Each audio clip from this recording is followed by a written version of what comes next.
एक बार की बात है, भगवती पार्वती साफ सफाई करने के बाद लोटे में जल रख दी और बैठ करके अपने पति भगवान शंकर का ध्यान करने लगी। और शंकर जी समाधि में थे।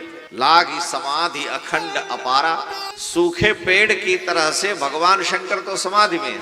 अब वर्षों से समाधि चल रही है, लेकिन पार्वती जी फिर भी अपने पति के चारों ओर साफ सफाई करके कैलाश में और उनके लिए जल रखती हैं। कब समाधि से ये विरत हो, समाधि तोड़ दें। एक दिन नारद जी महाराज आए, पार्वती जी के गुरु हैं। नारद जी आए, पार्वती जी को देखा, कहा कि देवी तुम धन्य हो, तुम्हारे जैसी पतिव्रता तो हमने देखा नहीं। न पति हिलते हैं, न डुलते हैं, न बोलते हैं, न कुछ सुनते हैं। वो तो समाधि में है, सूखे पेड़ की तरह से। हरा पेड़ हो तो पानी वानी डाल दीजिए, कुछ उसमें से डाली टहनी कल्ला निकल जाए, लेकिन सूखे पेड़ से क्या निकलेगा। उस समाधि में भगवान शंकर है और तुम उनको फिर भी गिलास में जल और उनके आसपास साफ सफाई करती हो। पार्वती जी ने कहा कि मेरा धर्म है पति की सेवा करना। नारद जी ने कहा कि धन्य हो, तुम्हारे पतिव्रत धर्म की हम प्रशंसा करते हैं। पार्वती जी चुप रही, लेकिन नारद जी ने कहा देखो, जैसी तुम पतिव्रता हो, पति की सेवा में पूर्ण रूप से लगी हो, शंकर जी वैसे पत्नी व्रती नहीं है। आप पतिव्रता हैं, लेकिन शंकर जी पत्नी व्रती हैं ही नहीं। पार्वती जी ने कहा कि हम अपने धर्म का पालन करती हैं, वो क्या करते उससे हमारा कोई लेना देना नहीं।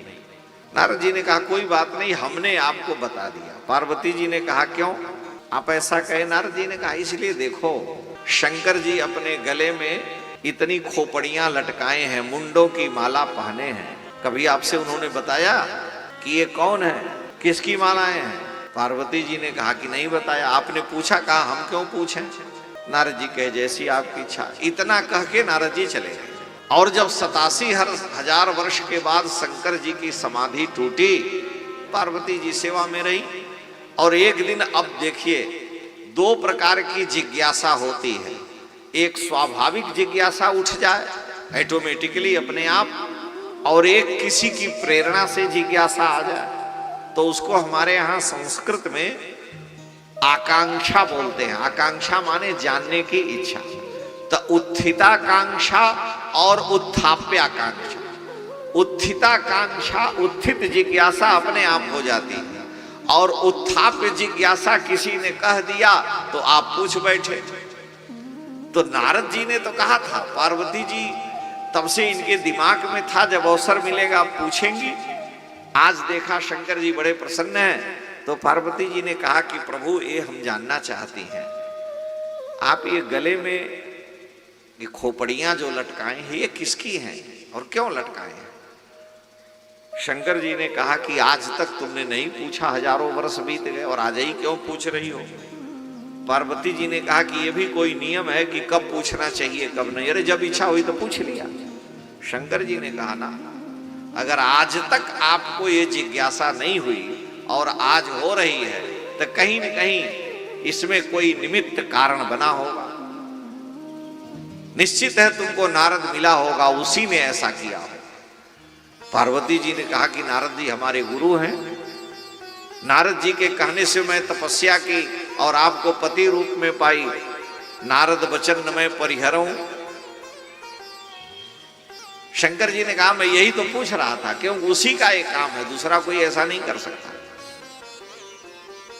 अच्छा, एक चीज बड़ी विचित्र है, लोग व्यवहार में गांव देहात में कहते हैं अरे ये नारद है, इधर उधर लगाता है। ये बड़ा भारी दोष है, कहने वाले को भी पाप लगता है। जिसको नारद जी मिले हैं उसे भगवान निश्चित मिले। ये बड़ी विचित्र। अगर राक्षस को नारद जी मिले तो उसको भी भगवान मिले हैं। चाहे प्रहलाद जी हो, 5 वर्ष का अबोध बालक पिता ने छोड़ दिया, मां ने कहा जाओ, जिसका कोई नहीं था नारद जी उसको मिले, ध्रुव जी को भगवान मिले। तो जिसको नारद मिले हैं उसको भगवान निश्चित मिले हैं। लेकिन आजकल नारद जी की इतनी बेइज्जती, देखो नारद आ गया है। नारद शब्द का ही अर्थ होता है कि जो जीव से जीव को नारायण से मिला दे या नारायण के मार्ग पर लगा दे, उसे नारद कहते हैं। तो नारद जी महाराज हमारे गुरु हैं, इसलिए मैंने आपसे पूछ दिया, आप बताइए। तो शंकर जी ने कहा, देखो संसार में तुम सबसे श्रेष्ठ पतिव्रता हो, तो तुम जितनी पतिव्रता हो सर्वश्रेष्ठ, उतने ही हम पत्नी व्रती हैं। तो तुम्हारे जैसी कोई पतिव्रता नहीं और मेरे जैसा कोई पत्नी व्रती नहीं। पार्वती जी ने कहा, मतलब? शंकर जी ने कहा, बतलाओ, पत्नी मर जाती है तो अंतिम में लोग क्या करते हैं? ले गए, जला दिए, खोपड़ी नहीं जली तो बांस से मार के फोड़ दिए, गाड़ दिए, चाहे जो किए, बस उसके बाद 2-4 दिन दुखी रहे, फिर खत्म हो गया। मैं कितना पत्नी व्रती हूं कि मर जाने पर भी तुम्हारी खोपड़ी गले में लटकाए रहता है। मेरे जैसा भक्त कहां मिलेगा कि पत्नी को, जिस पत्नी को मैंने प्रेम दिया, गोद में बैठाया, मरने के बाद उस पत्नी की खोपड़ी में अपने गले में लिए रहता हूं, इसलिए मैं सबसे श्रेष्ठ पत्नी व्रती हूं। पार्वती जी ने कहा, ते जितनी खोपड़ियां हैं सब मेरी ही हैं। शंकर जी ने कहा, हाँ, जब जब तुम मरती हो तो तुम्हारे सिर को हम अपने गले का आभूषण बना लेते हैं। गले मुंड मालम तनौ सर्प जालम महाकाल कालम गणेश आदिपालम। पार्वती जी ने कहा, और आप? शंकर जी कहे, हम तो मृत्युंजय हैं, हम न मरे मरी हैं संसारा, हमारे यहाँ काल की दाल ही नहीं गलती है। मेरे मंत्र का जप करके व्यक्ति काल को जीत लेता है। तो पार्वती जी ने शंकर जी से कहा, हमको भी मृत्युंजयी बना दीजिए, जन्म मरण के चक्कर से हम भी छूट जाएं। अब बार बार आग्रह करने लगी तो शंकर जी ने कहा कि चलो ठीक है।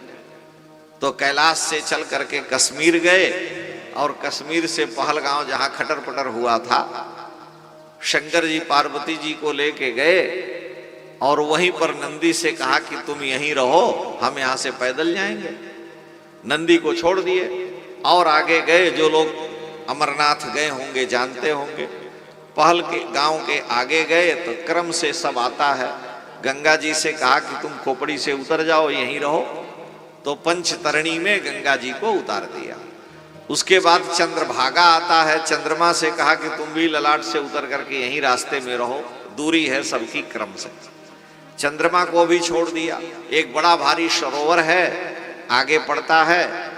शंकर जी वहां शेषनाग से कहे भी, अब तुम भी इसी में चले जाओ। लोगों को आज भी दर्शन होता है पूर्णिमा को। तो शेषनाग जी को भी उतार दिया। तो जितने साथ में थे सबको छोड़ दिया, क्योंकि अमर कथा वनली केवल अपनी प्रिया पार्वती को सुनाना है। और गए, गुफा में बैठ गए। पार्वती जी से कहा, देख लो कोई दूसरा व्यक्ति, तीसरा तो नहीं है श्रोता। पार्वती जी ने कहा, कहीं कुछ नहीं, एक सूखा पेड़ था, पेड़ के कोटर में एक सड़ा हुआ अंडा था, उसमें जीव ही नहीं था। शंकर जी अमर कथा पार्वती जी को सुनाने लगे। और अमर कथा सुनते सुनते जब तक कहानियां और चरित आए तब तक तो पार्वती जी हूं हुकारी भरती रही। और जब ज्ञान की चर्चा आई तो पार्वती जी को नींद आ गई, वो सो गई। स्त्रियों का हृदय कोमल होता है, उनको गा करके राजा रानी की कहानी खिस्सा सुनाइए, चुटकुला सुनाइए, प्रसन्न रहेंगे। अज्ञान की बात कहिएगा तब उनको जो है सिर भारी होने लगे, आधा से अधिक लोग सो जाएंगे। तो पार्वती जी सो गई, उन्होंने परंपरा बता दी।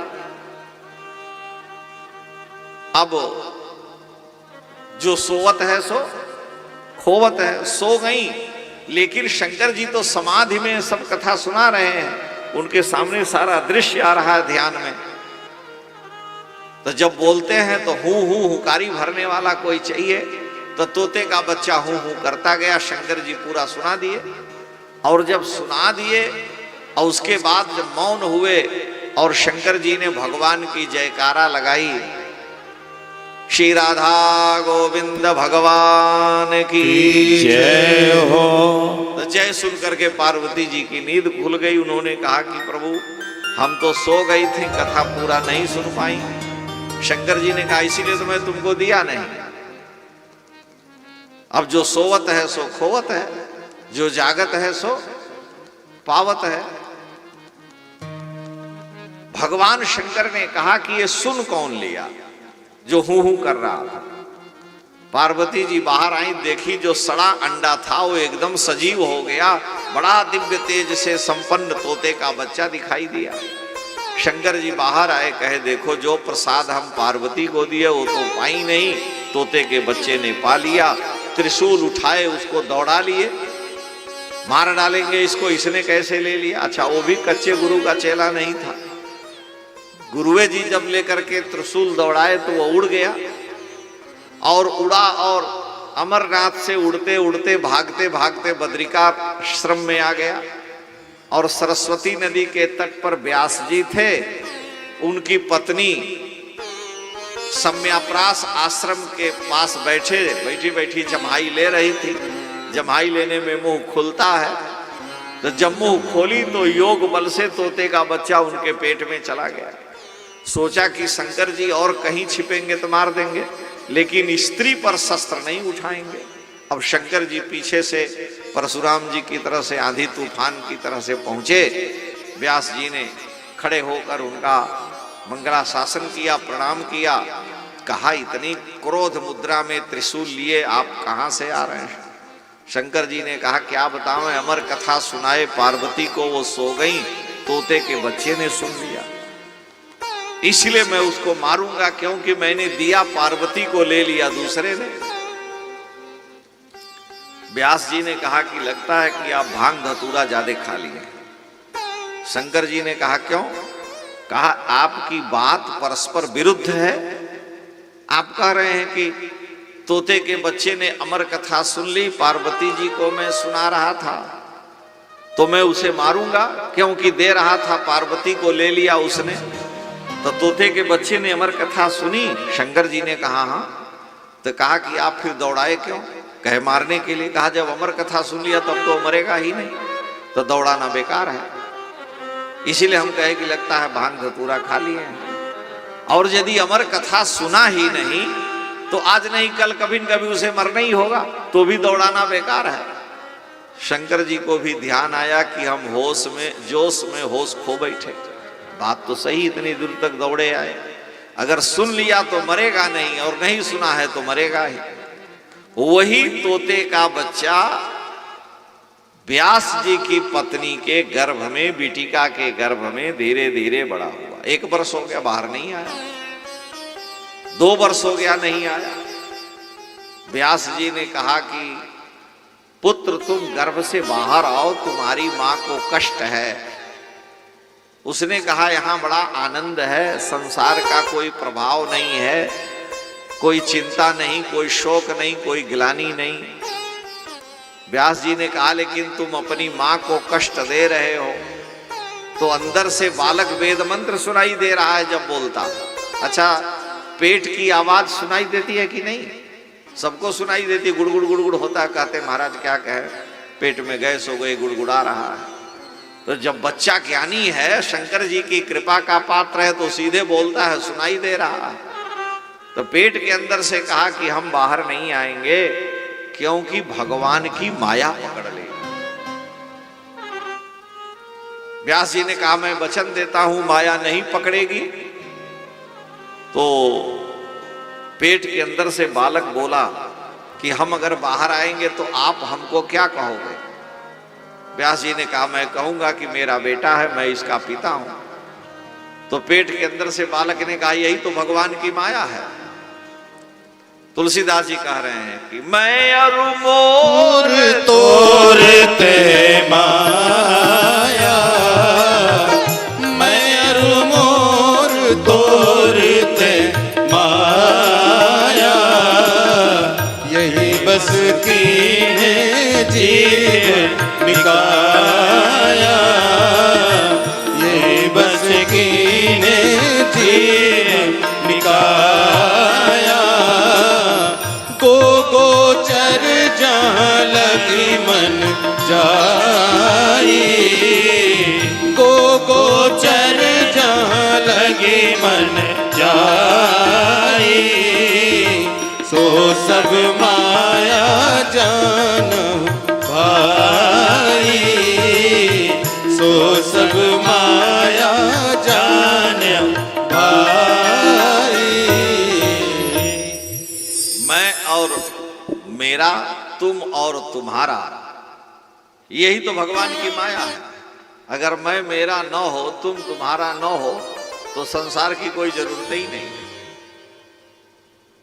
इसलिए आप कहेंगे कि मेरा पुत्र है, मैं इसका पिता हूं, हम बाहर नहीं आएंगे, ये भगवान की माया है। व्यास जी ने कहा तो क्या उपाय है कि तुम बाहर आओगे? पेट के अंदर से बालक ने कहा अगर भगवान कृष्ण आकर के, नारायण स्वयं कहें कि उनकी माया का हम पर कोई प्रभाव नहीं पड़ेगा तो हम आ जाएंगे। व्यास जी ने भगवान कृष्ण का स्मरण किया, भगवान प्रकट हुए और उन्होंने, श्री कृष्ण ने कहा कि हे योगियों के परम गुरु, हे शुकाचार्य जी, आप मां के गर्भ से बाहर आइए, आप पर मेरी माया का कोई प्रभाव नहीं पड़ेगा। तो 12 वर्ष की अवस्था में शुकदेव नाम से शुकदेव जी मां के गर्भ से बाहर आए। व्यास जी थाली में जल, चंदन, अक्षत, जनेऊ लिए खड़े थे कि बेटा है 12 वर्ष का हो गया, जल्दी से जनेऊ कर दें। लेकिन बालक ने जनेऊ की भी चिंता नहीं की, न व्यास जी की ओर देखा भी, न मां की ओर। गर्भ से निकले और सीधे वन को चल दिए। व्यास जी पीछे पीछे लोटा, जनेऊ, कमंडल लेके चल रहे हैं कि लड़के का संस्कार करें, शुद्धि करें। 12 वर्ष से पहले जनेऊ हो जाए, 16 वर्ष से पहले ब्राह्मण बालक का। लेकिन बालक सुना ही नहीं। सूत जी कह रहे हैं कि ऐसे मेरे गुरुदेव हैं जो गर्भ से बाहर आए और यम प्रव्रजंतम, और परिव्राजक सन्यासी होके बन के जा रहे हैं, जिनके पीछे पीछे पिता वेद व्यास जैसे ज्ञानी रोते हुए जा रहे हैं कि हे पुत्र, हे पुत्र। व्यास जी पुकार रहे हैं, अब पुत्र सुन भी नहीं रहा। पहाड़ के नीचे से जाइए, जो बोलिएगा तो प्रतिध्वनि पहाड़ से आती है। तो व्यास जी जब पुत्र पुत्र कह रहे थे तो पेड़ों से भी आवाज आने लगी पहाड़ से, पुत्र पुत्र। व्यास जी बड़े नाराज हुए। उन्होंने पेड़ों को, पहाड़ों को डांटा कि तुम लोग हमारी हंसी उड़ा रहे हो, पुत्र पुत्र तुम क्यों कहते हो? तो पेड़ों ने, जड़ पेड़ों ने कहा कि महाराज आप इतने बड़े ज्ञानी हैं, आप पुत्र के लिए रोते हुए पीछे पीछे दौड़ रहे हैं। आपसे अच्छे तो हम हैं जड़ योनि के वृक्ष, कि हम अपने पुत्र को संसार को दे देते हैं। हमारे पुत्र हमारे फल हैं। संसार के लोग ढेला पत्थर मार करके हमारे पुत्र रूपी फल को तोड़ देते हैं, हमारे अंग भंग कर देते हैं, डाली टहनी तोड़ देते हैं। लेकिन फिर भी हम अपने पुत्र रूपी फल को संसार के दूसरों के कल्याण के लिए दे देते हैं। तो हम तो आपसे धन्य हैं, आप पुत्र के लिए रो रहे हो। व्यास जी को लगा कि बताओ, ये जड़ वृक्ष हमको ज्ञान दे रहे हैं। हमारे यहां कहा है कि पिबन्ति नद्यः स्वयमेव नाम्भः स्वयं न खादन्ति फलानि वृक्षाः धाराधरो वर्षति नात्महेतोः परोपकाराय सतां विभूतयः। पिबन्ति नद्यः स्वयमेव न अम्भः। अम्भ माने जल। नदियां स्वयं जल नहीं पीती हैं। स्वयं न खादन्ति फलानि वृक्षा। वृक्ष स्वयं फल नहीं खाते हैं। धाराधरो वर्षति नात्महेतो। धाराधर माने मेघ। मेघ अपने लिए वर्षा नहीं करते, परोपकाराय सताम विभूतया। ये परोपकार के लिए ही सब धारण करते हैं। व्यास जी वहीं से लौट आए।